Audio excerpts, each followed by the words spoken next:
ler a pergunta da Raquel Guimarães, eu acho Certo. interessante. Uhum. Ela pergunta qual é o papel da mídia no discurso discriminatório e ela complementa, né, se pudesse ser mais específica, a mídia jornalística. Qual é o Uhum. papel da mídia jornalística no discurso discriminatório? Olha, o papel do discurso discriminatório, eu acho que, eu não sei se a gente normalmente, depois, a gente pensa em várias respostas, né? Então, não se preocupe, Raquel, se ela ficar mal respondida, a gente volta em cima para responder em outro momento. Mas acho que o papel do discurso discriminatório é esse que parte do preconceito, né? da ideia da ideia pré-concebida. E o discurso discriminatório ele tem essa função de ser a base do que a gente está vivendo, né? E a mídia ela tem um papel muito importante nesse tipo de discurso, porque a mídia normalmente, a mídia hegemônica, normalmente, ela desconhece as categorias daquelas que ela fala normalmente, né? Por exemplo,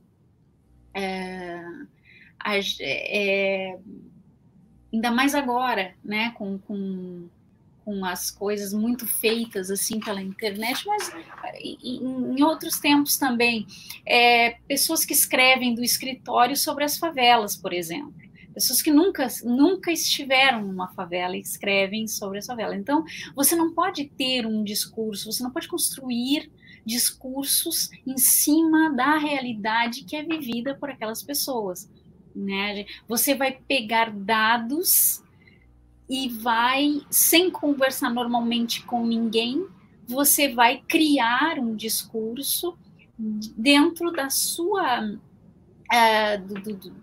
das suas representações e dentro daquilo que é para você aquele discurso, né? Então, é muito interessante, porque no Brasil a mídia sempre teve um papel muito um papel de, como escolher as palavras, né? Um papel, inclusive, de reforçar discursos discriminatórios, reforçar discursos de ódio.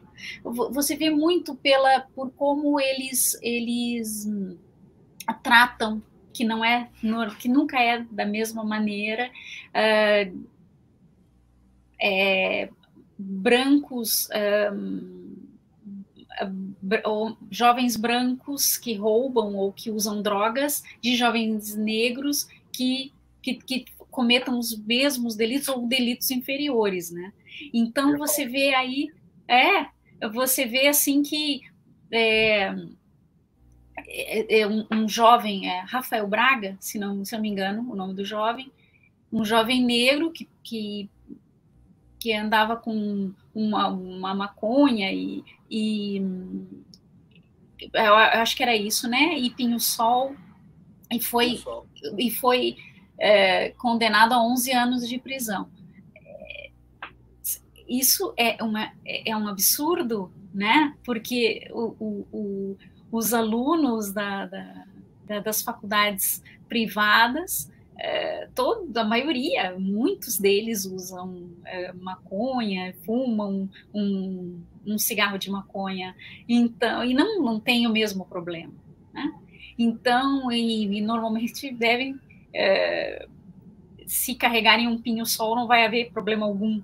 Então, a gente vê aí que a construção da mídia ela tem um papel preponderante.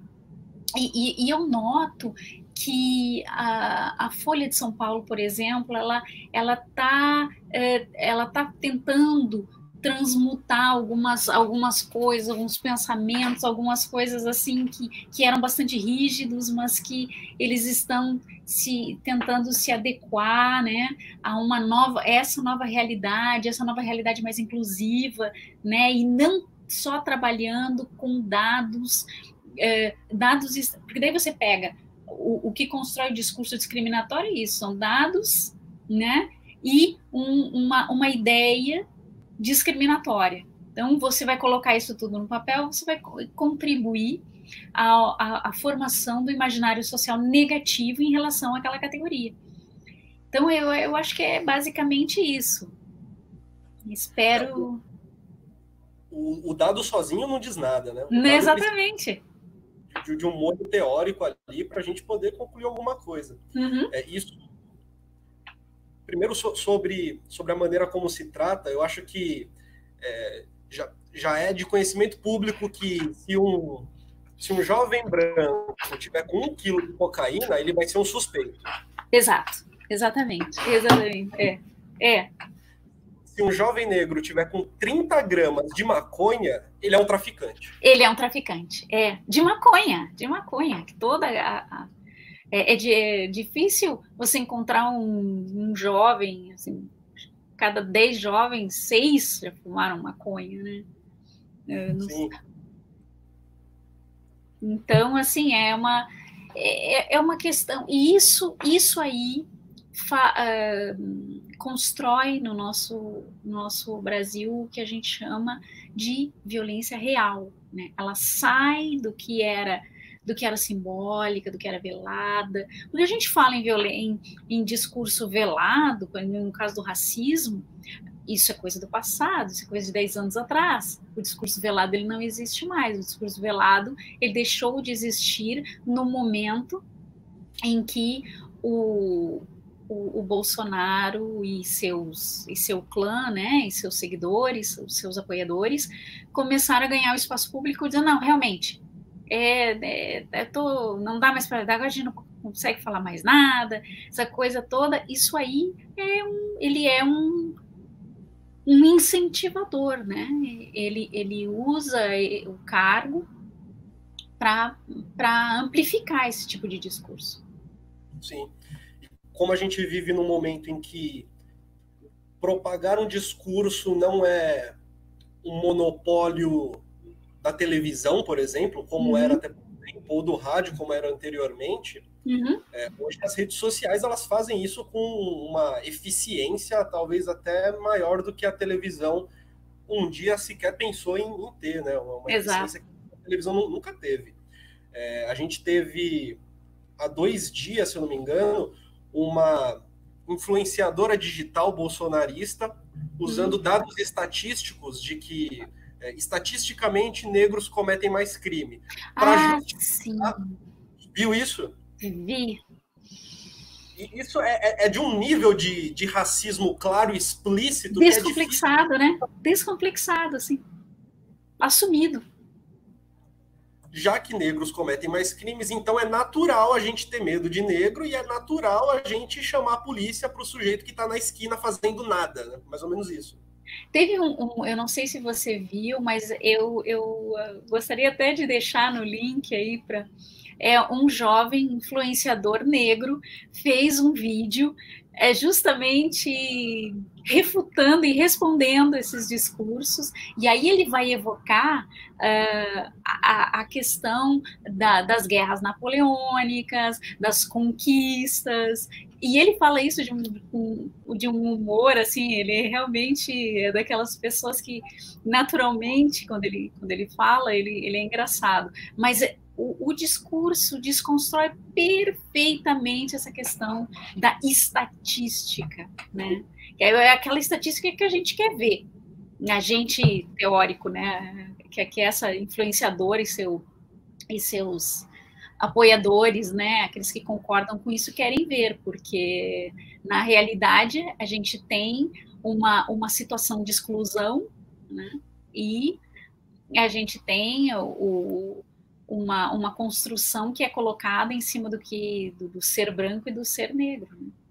Sim, e até sobre estatística também, eu lembro aqui do próprio Bourdieu, que ele é um tarado por estatística, e a todo instante o que ele diz é que não dá para lidar só com um número, você precisa ter uma forte para isso, né? Para dar conta dos números. E ele mesmo, né? Eu gosto muito dele nessa questão da sociolinguística, que você pode adaptar, né, quando ele vai falar das trocas linguísticas, do valor da palavra, do que ela tem como valor de acordo com a posição social. Isso é muito interessante, e que não se pode justamente isolar o discurso, né? Você tem que avaliar ele de uma forma abrangente, incluindo todos os posicionamentos, né? Então, aí você, claro que você não vai pegar só isso, porque ele diz assim que o discurso não está, que o sentido não está no discurso em si, ele está no discurso também, né? Se a gente vai pegar a teoria da enunciação, mas você não pode deixar de avaliar as posições sociais que interferem na construção de sentido. Sim, sim. Enfim, a estatística... A estatística, quando crua, é uma arma muito, muito potente para se destruir, né? É uma arma muito potente para não conseguir discutir, dialogar. É uma arma muito potente para calar, no fundo, né? A estatística crua, unicamente ela. E é evidente também que a gente não pode imaginar que a influenciadora Luísa Nunes, que ao falar sobre a estatística de crimes de negros, que ela que não havia uma teoria por trás daquilo, né? O ponto é que o que havia por trás daquilo é um tipo de discurso que se passa como uma verdade bruta, né? Como uma verdade nua. Eu estou lendo as estatísticas, logo eu estou falando a verdade. Isso, é esse efeito de verdade Foucaultiano que é interessante, né? Efeito de verdade e efeito da normalidade. Porque daí você pega os efeitos de verdade, aplica no que é normal, né? Para construir o normal, e aí você vai ter a exclusão das categorias. Né? Sim.